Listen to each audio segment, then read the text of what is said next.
nous allons répondre maintenant aux questions suivantes.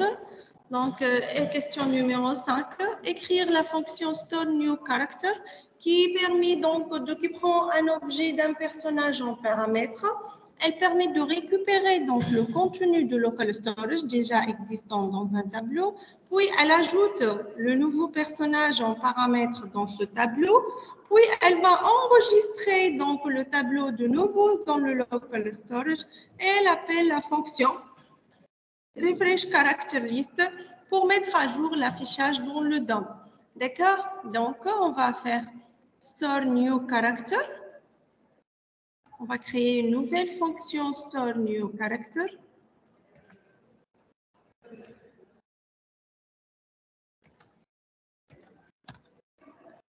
Function store new character.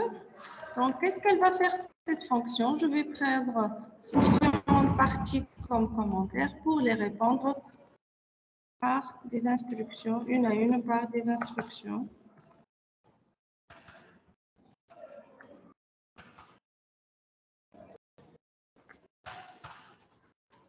Elle permet de récupérer le contenu de local storage dans un tableau. Donc, comment on récupère le contenu de local storage?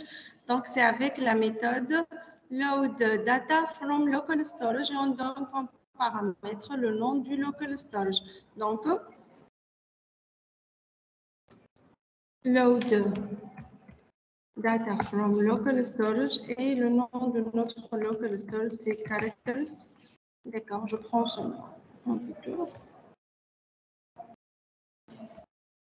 Pour éviter le faute de frappe ou d'orthographe. Mais qu'est-ce qu'elle permet de faire aussi? Elle permet donc let, je vais l'enregistrer dans un tableau, let character list est égal load data from local storage. Elle va ajouter donc le nouveau personnage pris en paramètre dans le tableau. Comment on ajoute un élément en tableau? On a déjà vu ça en cours. Donc character list point push. C'est la fonction push et on met donc le nouveau élément, c'est new character. D'accord.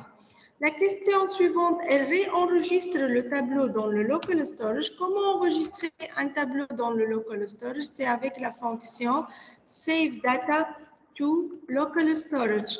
Donc,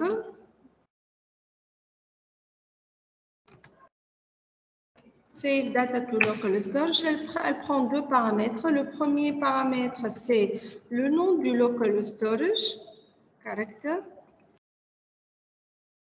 Et le deuxième paramètre, donc c'est notre donnée, c'est notre tableau, c'est character list. Et la dernière instruction, elle appelle la fonction refresh character list pour mettre à jour le DOM. Donc, refresh character list, on appelle la fonction refresh character. J'enregistre mon travail.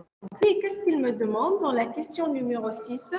Réécrire la fonction on click add button pour qu'elle appelle la fonction store new character à la place de la fonction insert new character to DOM.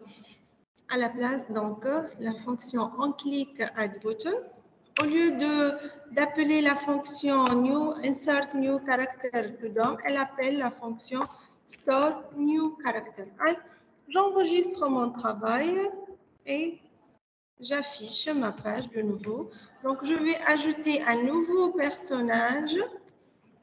Par exemple, Hakimi Amin Student. Choisir le fichier image.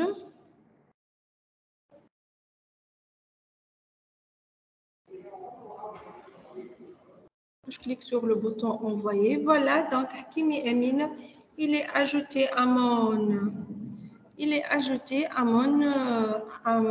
local storage character et il est affiché dans le DOM. Mais vous remarquez, à chaque fois que j'ajoute, donc les autres restent, les premiers, ils se répètent. Mais je vais ajouter un autre élément, par exemple, Hakimi, maintenant c'est Ahmed. Et je vais choisir un fichier image. Envoyer.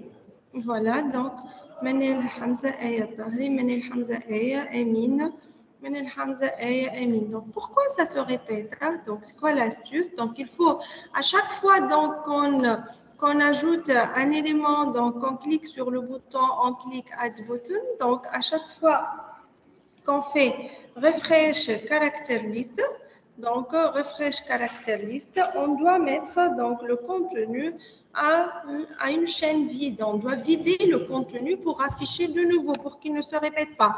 Donc, contenu.inner.html est égal chaîne vide. J'enregistre F5, donc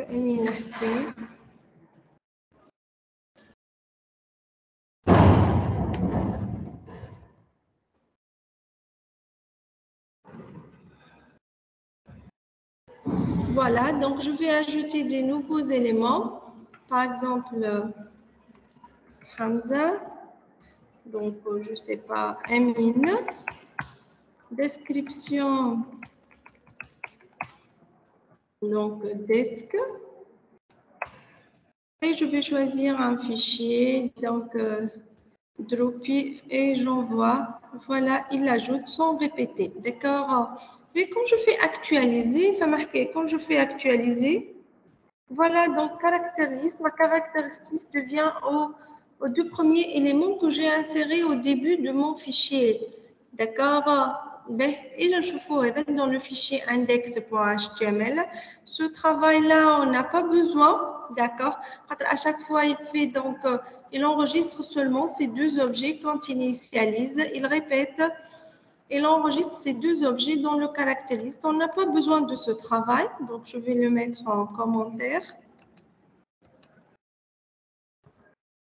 pour que vous l'obtiendrez quand vous obtenez la correction du coût du TP. J'enregistre et j'affiche du nouveau, donc j'actualise.